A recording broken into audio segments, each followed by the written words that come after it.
Eating out of boredom is not going to help us to lose weight or to get healthy.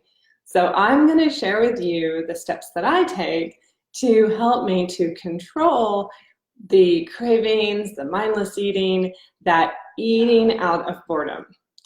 I am Angela, and I am a certified health coach, and I have overcome cravings many times in my life, and I have had some backsliding, but I keep moving forward and developing new tools, and this tool is awesome for really helping you to become aware of what is going on in the moment. Because a lot of times when we're eating out of boredom, we're not even thinking, we're just mindlessly snacking.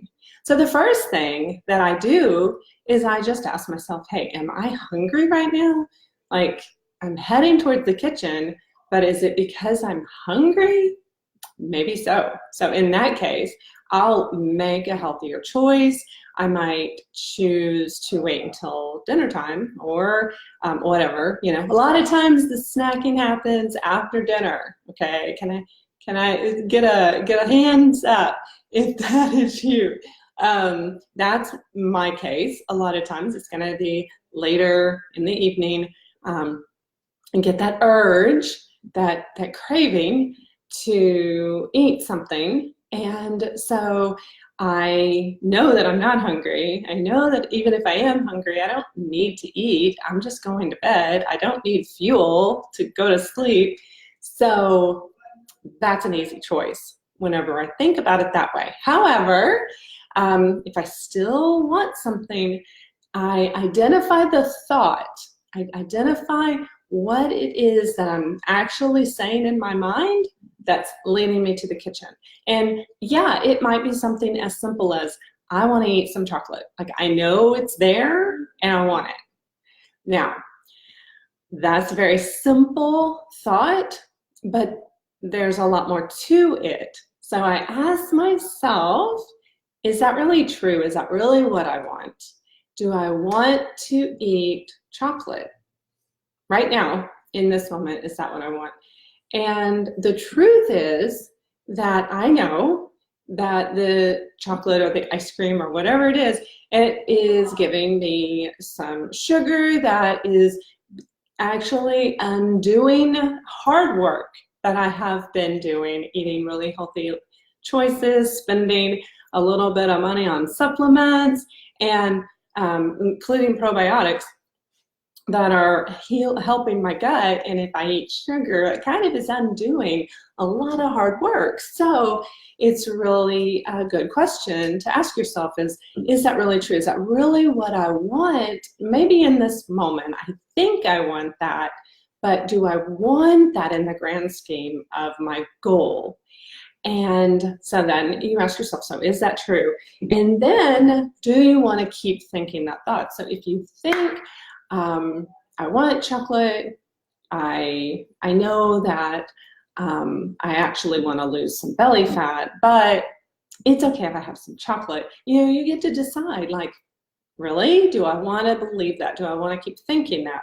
And then I ask myself, okay, self, remember the last time you did this.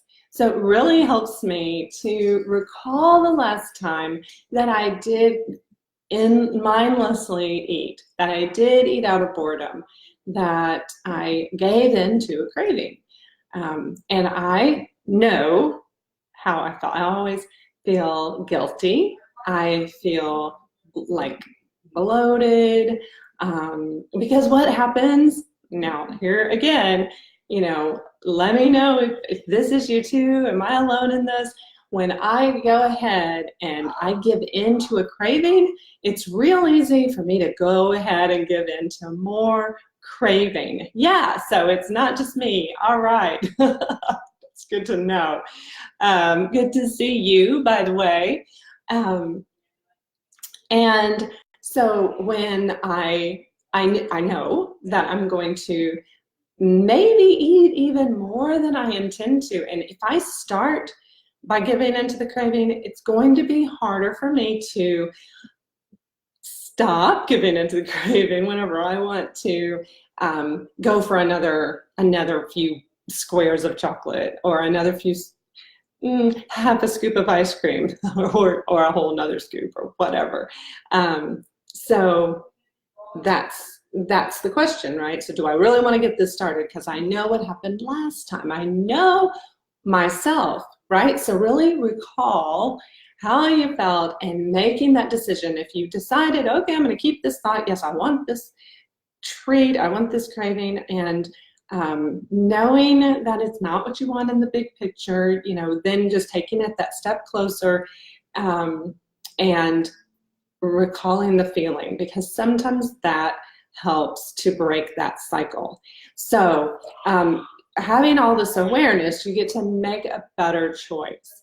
And my suggestion always is actually not to ever give in to a craving in the moment, and to always plan ahead, at least like a day or a few days ahead. Like I know that there's going to be a celebration, there's going to be some cupcakes or whatever it is, and making the decision, okay, I'll have one cupcake on that night, you know, whenever we're celebrating, and that's okay. You know, I'm making that decision now. And then in the moment, you might decide, you know what, I actually don't, I think I'm having a good time here. And that's what happens a lot of times for me, is I actually don't give in, or not give in, but I don't even indulge in that moment. But I allow it. But in those times with cravings, I suggest starting with these questions that you ask yourself, but trying to make that determination that I'm only going to indulge in times when I plan ahead. So, but that's next level, that's next step. But to begin with, I have created a checklist that helps to remind you of these steps. If you would be interested, if you think this would be something to try, it only takes a few minutes to actually go through the questions in your head, or even less.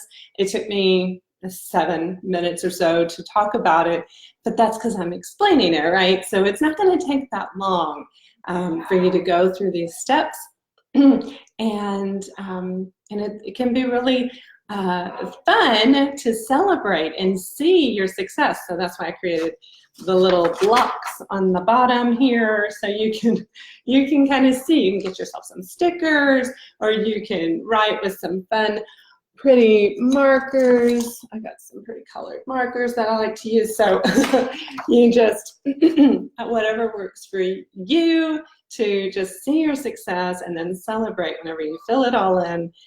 That's why I created it like that. So I hope that you will click on that link and download that checklist. And until next time, bye for now.